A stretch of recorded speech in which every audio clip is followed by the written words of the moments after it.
This story is called The First Drawing. Noah. Imagine, Noah, that you were born before the invention of drawing more than 30,000 years ago. Yes. Noah. You live in a cave with your parents, grandparents, sisters, brothers, uncles, aunts, many cousins, and your wolf, Shadow. And it's a big cave. House. You love to watch animals, and you see them everywhere. And you see them at the river where they come to drink, horses and giant elk and reindeer, and woolly rhinoceros, and woolly rhinoceroses, bears, sometimes lions, and more. You sit and watch them for hours. Why, Noah? You see the grand white and gray clouds that drift over the valley. Their ever-changing shapes look to you like a parade of animals. Papa, that cloud looks like a woolly mammoth. It looks to me, says your father, like a cloud. When collecting stones for spearheads and knives, you think some look like animals too. Mama, the stones look like a bear to me, says your mother. It looks like a stone. You wonder, why can't they see what I see? At night, wrapped in deer skins, you see shadow images of all the animals in the firelight flickering over the bumps and hollows of the cave walls, and they seem to move. Look, Mama, galloping horses. War horses. Go to sleep. Papa, Grandpa, they're on the ceiling. Elk. There are no elk. Go to sleep. Sisters, brothers, cousins, don't you see the rhino? Don't you see it? No, shouts everyone. Now go to sleep. They call you child who sees what isn't there. How can you make them see what you see? Every night you watch the animals on the walls, and then you dream you're running with them, like one of them.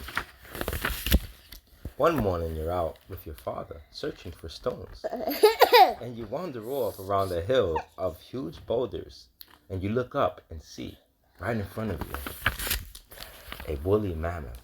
It's not made of lights and shadows or clouds. You can smell it, warm and musky. Yeah, you like it? Yeah, it looks like an elephant, right? No. It sniffs you with its trunk, and then stands perfectly still, and so do you. And you're afraid to move. It's like a fur-covered mountain with eyes that look into yours. And you look back, and in those eyes you see that being a mammoth might not be so different from being you. And the mammoth sighs through its trunk, and like a mountain walking, it turns and slowly lumbers away, and you begin to breathe again. Papa, right in front of me, a woolly? Child, your father sighs. What are we gonna do with you? And that night, in front of the fire, as your eyes begin to close, you see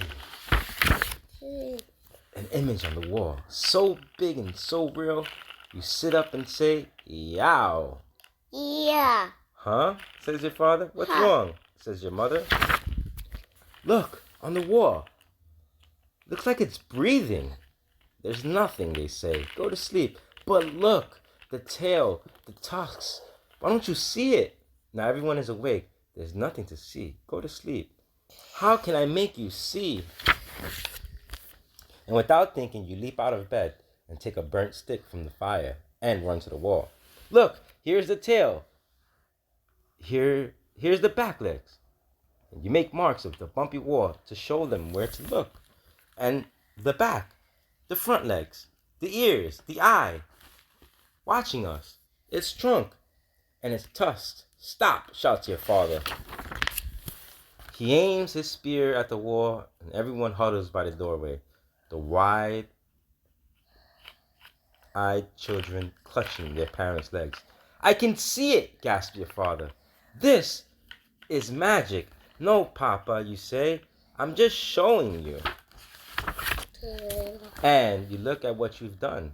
You made the world's first drawing. Yes, you say, it is magic. Now everyone can see what you see, and so you make more drawings, and you show your parents, grandparents, sisters, brothers, uncles, aunts, and cousins how to draw too. For thousands of years, people keep drawing. Even today, people are still doing it. And that's how, if you've been around more than 30,000 years ago, you might have invented drawing.